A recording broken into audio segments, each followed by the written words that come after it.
আর মাটি দিয়ে ওঠার সঙ্গে সঙ্গে আল্লাহর অবস্থা ভয়ঙ্কর হয়ে যাইবে। কথা না কাজটা কবরের প্রশ্নের জবাব যদি না দিতে পারো, তোমার আর আমার আর কোন উপায় থাকবে না। ওই জাহান্নামের কবরের আযাব থেকে বাঁচার উপায় হলো একটা, চোখের পানি ফেলাইয়া মাওলার দরবারে তওবা করা। আল্লাহুম্মা আমিন, আল্লাহুম্মা আমিন।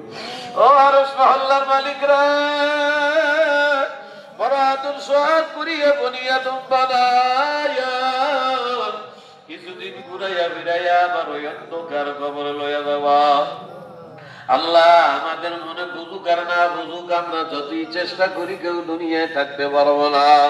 মনের বুঝাইতে পারি আর না পারি, আমরা এর হাতে ধরা খাই। ওই কবরে একা কেমনে থাকবো রে আল্লাহ? কিয়ামতের ময়দানে তোমার সামনে আমাদের দাঁড়ানোই লাগবে মাওলা। কি নিয়ে দাঁড়াবো রে? এত দামি হায়াত আমলনামারে গুনাহ দিয়া নষ্ট কইরা ফেলাইলাম। আল্লাহ আমলনামা নিয়ে তোমার সামনে কোন লজ্জায় দাঁড়াবো রে? চক্ষু দুইটা বন্ধ করলে লজ্জায় সরবে বইরে যায়। এই নষ্ট গুনাহে আমলনামা নিয়ে তোমার সামনে কেমনে দাঁড়াবো? আল্লাহ গো, তুমি দয়ার মায়া মায়ার মাওলা, তুমি আমাদের গুনাহ মাফ করে দাও। ইয়া আল্লাহ, তামাম দুনিয়ার মানুষকে আল্লাহ মাফ করে দাও। আল্লাহ, তুমি আমাদের গুনাহ মাফ করলে কেউ তোমার আল্লাহ কোনো লস নাই, আমাদেরকে মাফ না করলে তোমার কোনো লাভ নাই। ইয়া আল্লাহ, আমাদেরকে ক্ষমা কইরা দিলে তোমার কারো কৌফিয়ত দেওয়া লাগবে না। আল্লাহ আল্লাহ, আল্লাহ আজকের এই নোয়াপাড়া আল্লাহ মাহফিলকে কবুল করে নেন। আল্লাহ এই মাহফিলের সাথে যারা জড়িত সকল প্রবাসীদেরকে কবুল করে নেন।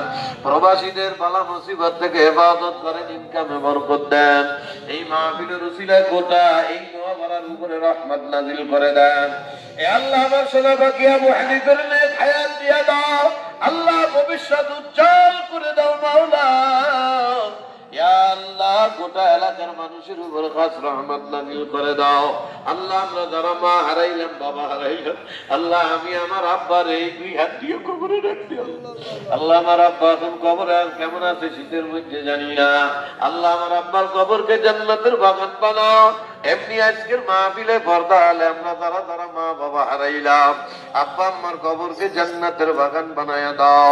আল্লাহ আজকের এই মাহফিলে আর শাহিনকে কবুল করে নাও। মাহফিলের জন্য যারা মেহনত কষ্ট পরিশ্রম খরচ করেছে, নাজাতের উসিলা করে দাও। আগামী বছর এমন জান্নাতের বাগান কায়েম হয়, এলাকার মানুষের ভিতরে হিম্মত পয়দা করে দাও। আল্লাহ এই নোয়াপাড়া এলাকার যত অভাবী আছে, অভাব থেকে মুক্তি দিয়ে দাও। কৃষকের ফসলে বরকত দাও, চাকরিজীবীর ইনকামে বরকত দাও, ব্যবসায়ীর ব্যবসায় বরকত দিয়ে দাও। আল্লাহ যে ব্যক্তি ঋণ গ্রস্ত